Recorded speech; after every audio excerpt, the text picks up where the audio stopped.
Hello everybody, I am Jmulls of Jmulls Gaming, and it's time to go over the patch 7.1 website for Final Fantasy XIV Dawn Trail, entitled Crossroads, coming out mid-November 2024. There's a few juicy tidbits of information within that may help point us in the right direction as to where this story will go from here. Now, while this is a raid-heavy and focused patch, there is some interesting stuff with the main story. Where paths converge, fate abides. The main scenario quests are entitled Crossroads. Though the spectacle of living memory and its threat to the star have been laid to rest, the shade of remembrance lingers both within and without the dome, as the Warrior of Light and their companions seek to help the people of two worlds move forward. They find that some secrets of the past must be unearthed. Now, I'm also going to read the blurb for the new dungeon, since the dungeon will be part of the main story as well. So at some point we wind up to this Dead Space hellhole. Yawata Field Station, nailed it. Some time passed in the northern region of what is now Heritage found a peaceful Tonawatan village, nailed it again, was beset by a Tural Vidral.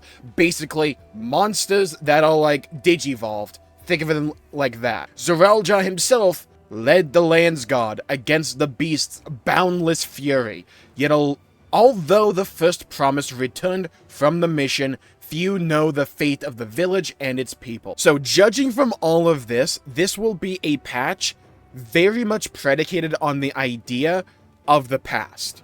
We're looking back to that 30-year window, in all likelihood, that happened where the people were trapped in the bubble, where Alexandria merged with the source, and you had that, like, leaven bubble that surrounded them and kept them in that time loop. Not loop, but like that time bubble. I imagine the focus of this patch will be that for some reason we have to look back to that for some clarification. I personally think that will be for the key, the cup essentially, what I will call the Holy Grail, because I think that's a cool name for it, that has Azim's logo attached to it when we resonated with the thing during Fiend's final fight. It seems that this patch specifically will focus a lot on Solution 9 and the people of Alexandria, and also the people that pretty much were stuck in that time bubble. We have a few images here, the Warrior of Light just in the throne room, nothing much to gather from that, but we also have a memorial to Sphene here in Solution 9, encircled, or actually it's a rectangle, with flowers that look like either daisies or, to me, because I have near brain rot, lunar tears.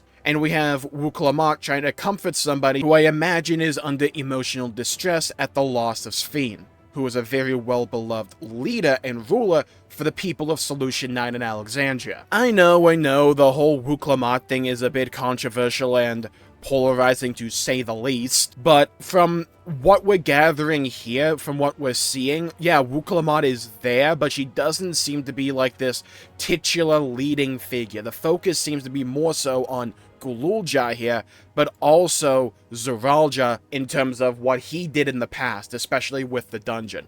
We're following in like his footfalls essentially to find out something. I imagine it's some context to some key information we need to help the people of Solution 9 in Alexandria, but it will then lead us to uncovering some information about the key. That's where I think the story is going to be going here. Then we also have the Yawata Field Station dungeon, which I like the vibe here.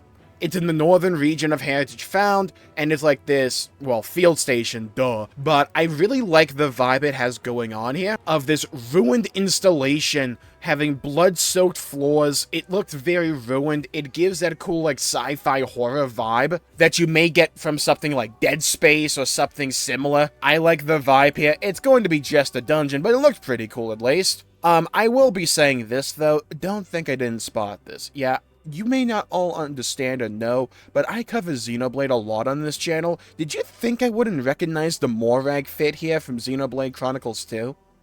Did you think I wouldn't? Like, who do you think I am, yeah? Yeah, I zoned in. I zeroed in on that, actually, immediately, without fail, without question. I thought this was Morag. For a split second, I thought this was a crossover with Xenoblade, which would be peak, but unfortunately, that's not what this is, yeah? But I spotted this, yeah? Spotted it immediately. Don't think for a second I didn't see the different coloration here for what is almost certainly the healer set. Jmulls, how do you know it's the healer set? Because it's the only white set here, and they like making white sets for healer. It's just a thing they do. Yeah? I spotted that immediately. Frame 1. Yeah? Zeroed in on it. Like a sniper.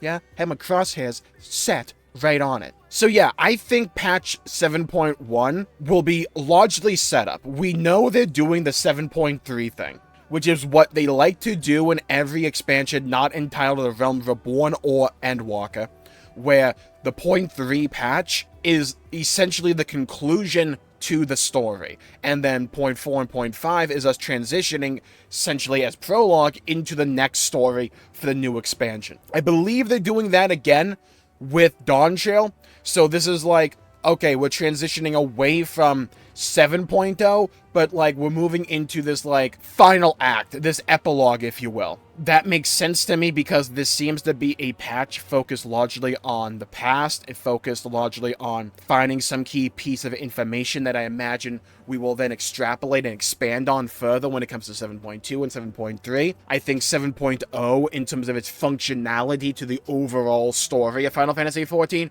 was largely world building and putting pieces of the puzzle on the game board so that they can move them around and play with them and expand on certain pieces going into the future. I think we did that with 7.0, and now it's time to take those pieces and really expand on them. I'm not expecting any big moment or scenario. I'm just expecting a lot of development and slow building. So I think we will probably see a reaction similar to what we saw when it came to Dawntrail itself, unless they just pull something out of a hat here and some big event happens. I just can't imagine any big event happening with 7.1. Maybe, though, they have some kind of cliffhanger. I could see them going that route, where it ends with this massive reveal and a massive cliffhanger, essentially giving truth to the name Crossroads, and we have this big decision to make, or we get this big decision to make at some point near the end of 7.1, that'll have a lot of ramifications down the line.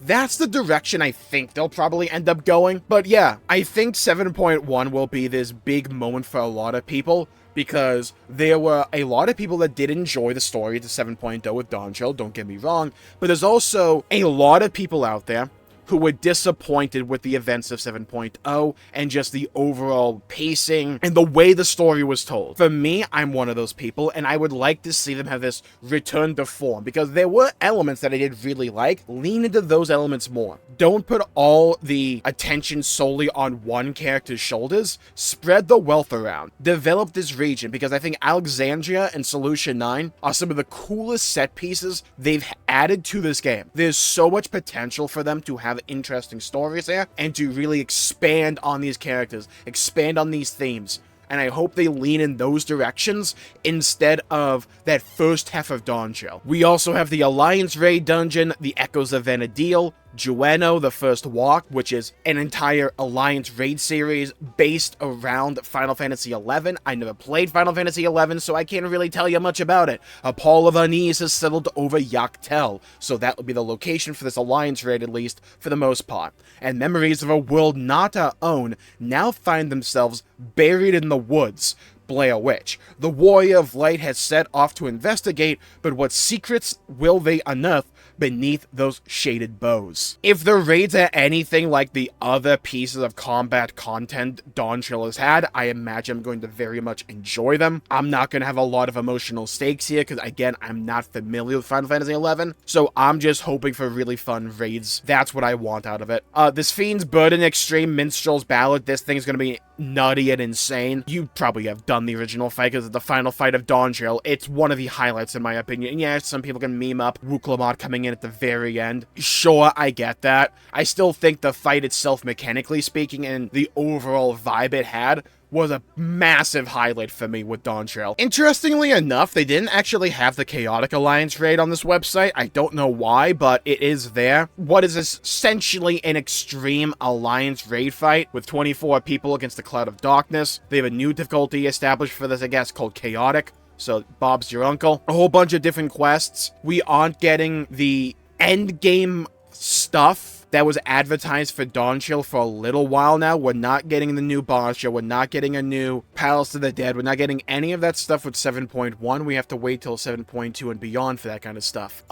That is par for the course when it comes to Final Fantasy XIV, but I do think them constantly kicking the can down the proverbial road when it comes to implementing the content advertised for the expansion does a disservice to the first, few months of the expansion. I get why they do it. I just do wish that this content was here from the beginning and received iteration over the entirety of 7.x instead of waiting for halfway through the patch cadence to then get the content. That's a personal thing for me. It's nothing new, don't get me wrong, but it does take a little bit of wind out of the proverbial sails for 7.1 in my opinion, because this to me feels like a patch where I log in, I do the story stuff, then I log out, and I wait for the new patch. And unless you're rating Ultimate, that I imagine will be the case for a lot of people out there. But we'll see. I'm hoping the story is really good. I think I still hold to the idea that I've held for a while when it comes to Dawntrail. It was a story that I was